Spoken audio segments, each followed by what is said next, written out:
So welcome back guys to Nine Story Moments. तो guys video को लाजमी like share और चैनल को सब्सक्राइब कर दिया करें। और अब बिना कोई टाइम ज़ाया किए सीधा आते हैं वीडियो की तरफ, जहां पर गाइस शाओयन अपनी चेस्ट पर डीमन स्पॉट के इर्द गिर्द बनी सील को देख रहा था, जिस पर लिटिल फेरी डॉक्टर फिक्रमंद होते हुए शाओयन को बताती है कि ये सील मैंने बनाई है, मगर ये सील सिर्फ 2 साल तक तुम्हारे इस डीमन स्पॉट को रोक पाएगी और इन 2 सालों में हमें किसी अलाइट 2 जून लेवल के एक्सपर्ट को ढूंढकर तुम्हारी बॉडी में से इस डीमन स्पॉट को रिजॉल्व करवाना होगा, वरना 2 साल बाद ये सील खुद ब खुद ही खत्म हो जाएगी। जिस पर शाओयन सोचता है कि वैसे अगर मैं 2 जून लेवल के एक्सपर्ट को ढूंढने की बजाय अगर मैं कोई third type of heavenly flame को ढूंढ लूं और इसको रिफाइन कर लूं तो मैं ऑटोमेटिकली खुद इस डीमन स्पॉट को रिफाइन कर पाऊंगा। और हेवनली फ्लेम को ढूंढना किसी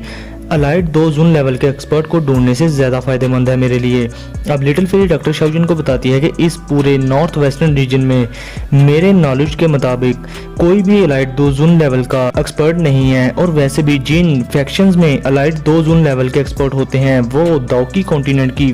टॉप टायर की फैक्शंस होती हैं। और वैसे भी अभी के लिए हमारा जामा एम्पायर और चुयन एम्पायर दाओकी कॉन्टिनेंट के एक छोटे से कॉर्नर में है। जिस पर शाओयन कहता है कि परेशान ना हो, हमारे पास अभी भी 2 साल बाकी हैं। अब इसके साथ ही शाओयन के दिमाग की बत्ती जलती है और वो कहता है कि फेंग जुनजी ये नाम एक बार इनर एकेडमी के फर्स्ट एल्डर शू क्यान ने और मेरे मास्टर यालाओ ने लिया था, और ये फेंग जुनजी एक लेजेंडरी 2 जून लेवल का एक्सपर्ट है। मगर तब के वक्त मास्टर यालाओ ने कहा था कि वो फेंग जुनजी मेरा बहुत अच्छा दोस्त है, लेकिन अगर मैं मास्टर के इस दोस्त को ढूंढ भी लूं तो वो मेरी मदद भला क्यों करेगा, क्योंकि दाओकी कॉन्टिनेंट में कोई किसी की मदद पावर और अपना फायदा देखे बगैर नहीं करता। और एक अलाइट 2 जून लेवल के एक्सपर्ट की नजरों में मैं अभी कुछ भी नहीं। लेकिन फर्स्ट एल्डर शू क्यान ने ये भी तो कहा था कि फेंग जुनजी मास्टर यालाओ के बड़े पक्के दोस्त थे, और वो मास्टर के डिसअपीयर होने के बाद मास्टर को सालों तक दाओकी कॉन्टिनेंट में ढूंढते रहे थे। और मास्टर भी कहते थे कि फेंग जुनजी से मेरा जीने मरने का रिश्ता है, तो अगर मैं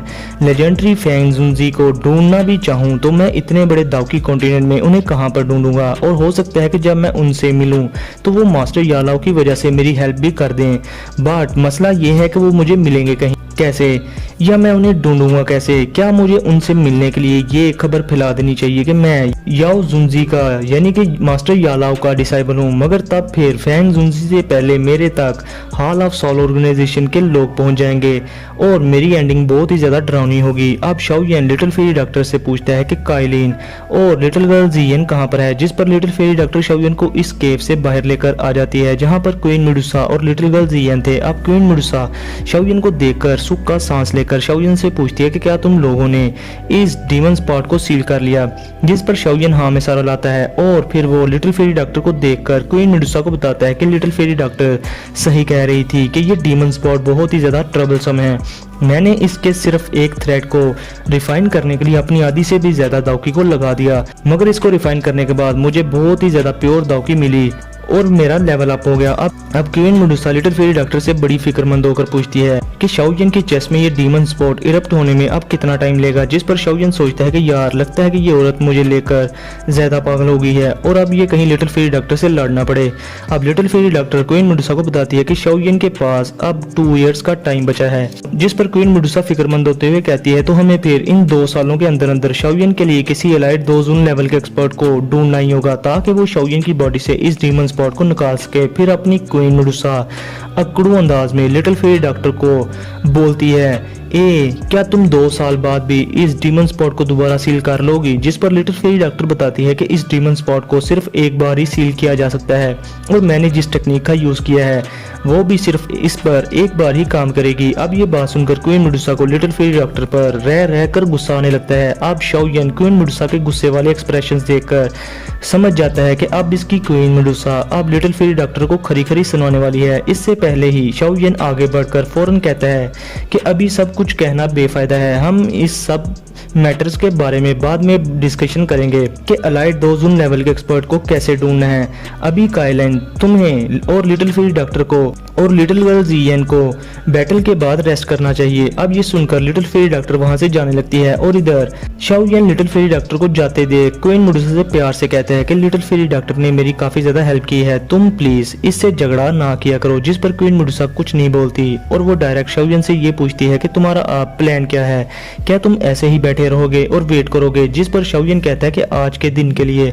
हमें रेस्ट करनी चाहिए और फिर हम उस प्रोटेक्टर टाई का कल मुंह खुलवाएंगे और फिर हॉल ऑफ सोल ऑर्गेनाइजेशन के बारे में और मैं अपने मास्टर के रिलेटेड कुछ इन्फॉर्मेशन इकट्ठी कर पाऊंगा। अब क्वीन मेडुसा ये सुनकर थोड़ा शांत हो जाती है। अब फिर हम शाओयन को एक सीक्रेट रूम में बेड पर क्रॉस लेग करके बैठा देखते हैं जो कि अभी के लिए कल्टीवेट कर रहा था। और फिर इसके साथ ही शाओयन अपनी आंखें खोलकर अपना डीमन स्पॉट देखकर कहता है कि अलाइड दोजून, मगर फिर शाओयन हंसकर कहता है कि मुझे अभी के लिए कोई third type of heavenly flame को ढूंढना होगा, क्योंकि जब मेरे पास अपनी 3 हेवनली फ्लेम्स होंगी तो मेरे लिए इस डीमन स्पॉट को रिफाइन करना बहुत ही ज्यादा इजी होगा और इसके रिफाइन कर लेने के बाद मुझे बहुत ज्यादा बेनिफिट्स भी होंगे। अब शाओयन अपनी स्टोरेज रिंग में से कुछ एंशिएंट मैप्स निकालकर देखने लगता है और तब भी शाओयन को एक मैप पर एक ब्लैक लोटस नजर आता है, जो देखकर शाओयन कहता है कि ये ब्लैक लोटस और कुछ नहीं, ये तो प्यूरिफाइंग डीमन लोटस फ्लेम है जो कि हेवनली फ्लेमिंग रैंक में 3rd रैंक पर आती है। और गाइस अभी के लिए ये शाओयन के पास ग्रीन लोटस कोर फ्लेम थी जो कि हेवनली फ्लेमिंग रैंकिंग में नंबर 19 पर थी और इसके बाद मजीद एक फॉलन हार्ट फ्लेम भी थी जो कि हेवनली फ्लेम रैंकिंग में नंबर 14 पर आती थी और इस सब के बाद मास्टर यालाओ की बोन चिलिंग फ्लेम थी जो कि हेवनली फ्लेमिंग रैंकिंग में नंबर 11 पर थी। और अगर शाओयन की फॉलन हार्ट फ्लेम और ग्रीन लोटस कोर फ्लेम को मिला दिया जाए तब जाकर ये मास्टर की बोन चिलिंग फ्लेम को टक्कर दे पाती हैं। अब शाओयन सोचता है कि मास्टर की बोन चिलिंग फ्लेम की इतनी डिस्ट्रक्टिव पावर है तो फिर इस प्यूरिफाइंग डिमोनिक लोटस फ्लेम की स्ट्रेंथ तो बहुत ही ज्यादा फ्राइटनिंग होगी जो कि हेवनली फ्लेमिंग रैंकिंग में नंबर 3rd पर आती है। और गाइस अब शाओयन पुरानी यादों में खो जाता है और सोचता है कि एक बार मास्टर ने शाओयन को टॉप 5 हेवनली फ्लेम्स की रैंकिंग का बताया था और मास्टर ने ये भी कहा था कि मेरे एरा में शायद ही किसी ने कभी इन 5 हेवनली फ्लेम्स को देखा हो। और तब के टाइम मास्टर यालाओ को अपनी स्ट्रेंथ पर बहुत ज्यादा प्राउड था और मास्टर टॉप 5 हेवनली फ्लेम में से किसी एक को हासिल करना चाहते थे, मगर बहुत ज्यादा कोशिश करने के बाद मास्टर को टॉप 5 हेवनली फ्लेम्स तो क्या टॉप 10 हेवनली फ्लेम में से कोई एक भी हेवनली फ्लेम नहीं मिली। मगर तब फिर जाकर मास्टर ने बोन चिलिंग फ्लेम को चुना जो मास्टर के नजदीक लोअर ग्रेड की हेवनली फ्लेम थी, मगर मास्टर ने उसको भी बड़ी मुश्किल से रिफाइन किया था क्योंकि हेवनली फ्लेम कोई खेलने की चीज नहीं जिसको आप इजीली सबड्यू कर लें। अब शाओयन मास्टर की सभी बातों को याद करके एक आ भर लेता है और गाइस अभी के लिए शाओयन के पास प्यूरिफाइंग डिमोनिक लोटस फ्लेम जैसी रैंक 3rd की हेवनली फ्लेम को ढूंढने के लिए जो मैप था उसके सिर्फ शाओयन के पास 3 हिस्से थे और चौथा हिस्सा अभी के लिए शाओयन के पास नहीं था। अब शाओयन सोचता है कि अगर किसी को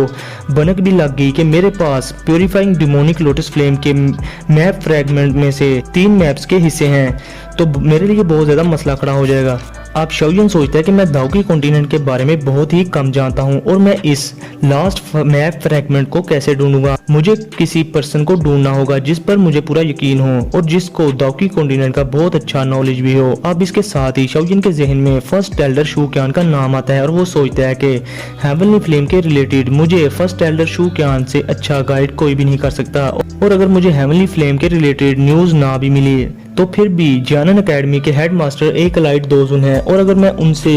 मिलने में कामयाब हो गया तो वो मेरी इस डीमन स्पॉट को निकालने में हेल्प जरूर करेंगे। और हाँ, वैसे भी मुझे इनर एकेडमी में वापस गए हुए पूरे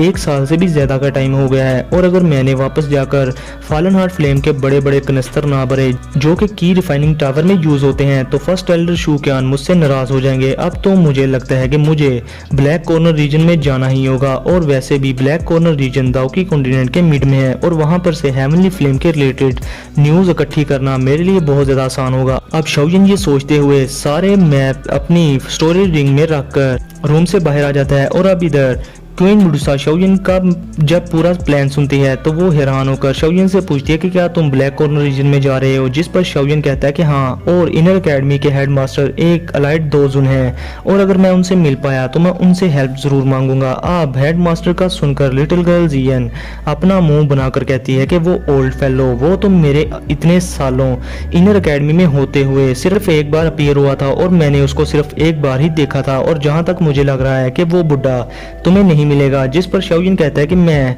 ट्राई तो कर सकता हूं और अगर मैं हेडमास्टर से ना भी मिल पाया तो मैं एक और हेवनली फ्लेम के रिलेटेड फर्स्ट एल्डर शू क्यान से इंफॉर्मेशन ले लूंगा और अगर तब मैं एक और हेवनली फ्लेम हासिल कर पाया तो फिर मुझे इस डीमन स्पॉट को ठीक करने के लिए किसी की हेल्प की जरूरत भी नहीं पड़ेगी। अब ये सुनकर क्वीन मेडुसा खुश होकर कहती है कि जैसा कि ब्लैक कॉर्नर रीजन में जामा एम्पायर से 100 गुना ज्यादा लाइफ रिस्क होता है तो फिर मैं तुम्हारे साथ चलूंगी। जो सुनकर शाओयन कहता है कि मेडुसा अगर तुम मेरे साथ आओगी तो इसमें मेरा ही फायदा है, मगर फिर जामा एम्पायर में स्नेक पीपर रेस और शेन अलायंस और मेरे शाओ क्लैन के लोगों का ख्याल रखने वाला कोई नहीं बचेगा। मैं इन सब की सेफ्टी के लिए सिर्फ तुम्हें ही कह सकता हूँ और वैसे भी हॉल ऑफ साउल ने लगता है मेरे शाओ क्लैन के लिए बहुत सारे प्लान्स बना रखे हैं और अगर तुम भी मेरे साथ ब्लैक कॉर्नर रीजन में आ गई तो फिर शाओ क्लैन के लोगों को कोई प्रोटेक्ट करने वाला नहीं होगा और शायद फिर तब के वक्त हॉल ऑफ साउल मेरे शाओ क्लैन पर अटैक भी कर दे। इसलिए मेडुसा तुम यहीं रहकर जामा एम्पायर और शाओ क्लैन के मामला देखो। जिस पर क्वीन मेडुसा जो कि शाओयन को अकेले ब्लैक कॉर्नर रीजन में जाने नहीं देना चाहती थी, मगर शाओयन अभी के लिए जो कह रहा था वो सब ठीक भी था कि अभी के लिए येन अलायंस में एक 2 जोंग लेवल के एंसेस्टर को होना चाहिए। लेकिन क्वीन मेडुसा को शाओयन की सिक्योरिटी की बहुत ज्यादा चिंता थी। वो नहीं थी चाहती कि शाओयन अकेला ही किसी ब्लैक कॉर्नर रीजन जैसी किसी रिस्की प्लेस पर चला जाए। अब इसके साथ ही little fairy doctor queen Medusa को टेंशन में देखकर आगे बढ़कर कहती है कि शाओयन क्या मैं तुम्हें कंपनी दे सकती हूँ इस सारे जर्नी में, क्योंकि मेरे गैर मौजूदगी में मेरे पॉइजन सेक्ट पर कोई असर नहीं होगा। अब शाओयन लिटिल फेरी डॉक्टर की ये बात सुनकर हैरान था। इस पर लिटिल फेरी डॉक्टर कहती है कि वैसे भी मेरी वो फुल पॉइजनस बॉडी किसी भी टाइम अरप्ट हो जाएगी और कौन जाने शाओयन तुम कितनी देर के लिए जा रहे हो और तब अगर मेरे साथ कोई इशू हुआ तो कौन मेरी वो फुल पॉइजनस बॉडी को कंट्रोल करने में मेरी हेल्प करेगा। अब शाओयन ये सुनकर बहुत ज्यादा खुश था कि चलो उसे एक अलाइड 2 जोंग एंसेस्टर की कंपनी मिल गई है और इससे शाओयन की काफी ज्यादा हेल्प भी हो जाएगी। अब शाओयन लिटिल फेरी डॉक्टर को इस बात पर ग्रीट कर देता है और इधर queen Medusa little fairy doctor की ये बात सुनकर बहुत ज्यादा खुश थी, क्योंकि वो जानती थी कि लिटिल फेरी डॉक्टर उसके जितने ही स्ट्रॉन्ग है और वो शाओयन को हमेशा प्रोटेक्ट भी करेगी। अब शाओयन लिटिल गर्ल जियन के सर में एक थप्पड़ मारते हुए कहता है कि मैं इस पिद्दी को भी अपने साथ लेकर जाऊंगा ताकि मैं फर्स्ट एल्डर शू क्यान को बता सकूं कि मैंने इसको कितने अच्छे से जामा एम्पायर में रखा हुआ था। अब लिटिल गर्ल जियन जल्दी से शाओयन के इस थप्पड़ से बच निकलती है। अब क्वीन मेडुसा ये सब देख स्माइल कर देती है और वो सोचती है कि लिटिल गर्ल जियन एक 2 होंग लेवल की एक्सपर्ट है, ये भी शाओयन की काफी हेल्प कर सकती है। और फिर क्वीन मेडुसा शाओयन से पूछती है कि तो फिर तुम कब जा रहे हो, जिस पर शाओयन कहता है कि हम कल ब्लैक कॉर्नर रीजन के लिए निकलेंगे और आज के लिए हम पहले इस प्रोटेक्टेड ताई के मुंह से अब हॉल ऑफ साउल ऑर्गेनाइजेशन के रिलेटेड कुछ इन्फॉर्मेशन निकलवा लें। अब शाओयन अपनी स्टोरेज रिंग से एक जेट की बोतल निकाल लेता है, जिसको देखकर लिटिल फेरी डॉक्टर और क्वीन मेडुसा थोड़ा घबरा जाती हैं, क्योंकि उन्हें प्रोटेक्टेड ताई से दिल ही दिल में डर लग रहा था। मगर शाओयन क्वीन मेडुसा और लिटिल फेरी डॉक्टर का रिएक्शन देखकर हंस पड़ा था। अब शाओयन इस जेट की बोतल से अपनी फायर सील को हटा देता है और सील के हटते ही एक इल्यूजनरी साउल बॉडी उन लोगों के सामने अपीयर हो जाती है, जो और कोई नहीं प्रोटेक्टेड ताई था। अब गाइज इसके साथ ही हमारा आज का ये एपिसोड यहीं पर होता है खत्म। तो गाइज वीडियो को लाजमी लाइक करें, शेयर करें और चैनल को ज्यादा से ज्यादा सब्सक्राइब करें। तो फिर मिलते हैं आप लोगों से नेक्स्ट वीडियो में, तब तक के लिए अपना और अपने प्यारों का बहुत सारा ख्याल रखें।